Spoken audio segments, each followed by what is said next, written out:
Club বিশ্বকাপে পিএসজিকে নাকানি চুবানি খাইয়ে হারিয়েছিল চেলসি। আর সেই চেলসি পরে গিয়ে পিএসজির বিপক্ষে 5-2 গোলে হেরে গেছে। স্কোর লাইনটা দেখে আপনার কাছে মনে হতে পারে যে একটা বড় ব্যবধানে পিএসজি জিতেছে, কিন্তু ওই ম্যাচের একটা লম্বা সময় 75 মিনিট পর্যন্ত গল্প একরকম, পরের 15 মিনিটে গল্প একরকম। 75 মিনিট পর্যন্ত 2-2 ওয়াজ দ্য স্কোর লাইন। সেই ম্যাচে চেলসি যখন উড়ে গেছে তখন সবাই ধরে নিয়েছেন যে এইটাই আর চেলসি নাই, কিন্তু এখান থেকেও ফেরার প্রত্যয় দেখছেন চেলসি ফুটবলাররা।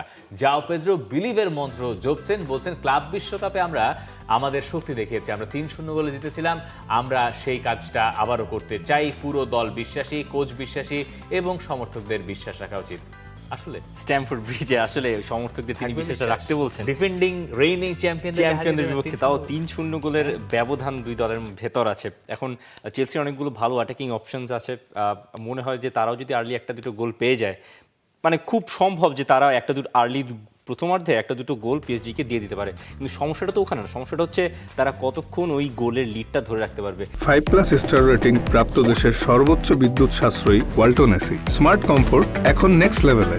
আপনি যদি 2 গোল দেন, পিএসজি আপনাকে আরো একটা দুটো ফেরত দেবে, এটা মোটামুটি নিশ্চিত। কারণ ওই পাশে আছেন, দেখেন কাভারেজকে নিয়ে আগের ম্যাচে নেমেছিলেন, পরে Ousmane Dembele, Achraf Hakimi, Fabian Ruiz নাই, এই ম্যাচেও তাকে পাওয়া যাবে না। কিন্তু এই যে পিএসজির যারা চ্যাম্পিয়ন ফুটবলাররা, তাদের কাছ থেকে আপনি আরেকটা ওই রকম ওয়ার্ল্ড ক্লাব কাপের ফাইনাল আপনি এক্সপেক্ট করবেন না। ক্লাব ওয়ার্ল্ড কাপের কথা বলছি আর কি।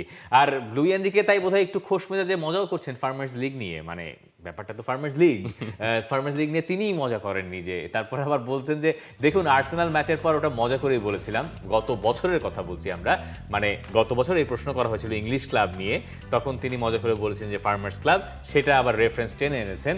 আর প্রিমিয়ার লিগের দলগুলোর সঙ্গে খেলাটা বেশি উপভোগ করি, ওদের লেভেল তো সবার উপরে, তাই আমরাও আমাদের স্ট্যান্ডার্ড আর লেভেল দেখাতে পারি। মানে গতবার যখন আর্সেনালকে হারিয়ে পরের রাউন্ডে উঠলো, তখন লুই এনরিকে বলেছেন কি ফার্মার্স লিগ না, আমরা সবাইকে তো হারিয়ে দিলাম, এখন দেখো আমরা ফাইনালে চলে যাচ্ছি, সেটা আবার টেনে এনেছেন। Farmers league shouldn't be a problem, তাই না? না, শুডন্ট বি আ প্রবলেম। ওই লাস্ট টাইম আপনি হিসাব করেন, লাস্ট টাইম লন্ডনে যখন পিএসজি ছিল আর্সেনালের সঙ্গে, আর্সেনাল তখন রিয়াল মাদ্রিদকে হারিয়ে সেমিফাইনাল খেলছে, প্রথম লেগটা এমিরেটসে, পিএসজি এসছে আর্সেনালের মাঠে। দেমবেলে, ভিতিনিয়া, ওইদিকে আশরাফ হাকিমি, কাভারাজখেলিয়া, এতগুলো প্লেয়ার, এতগুলো স্টারের একটা টিম, যেই টিমটা লুই এনরিকে বিল্ড করেছেন ইউরোপে গত বছর, সেই টিমটা তো এই বছরও আছে। ওই টিমটা ওই বছর যে অত ভালো করবে তা একটা টাইমে কেউ বিশ্বাস করে নাই।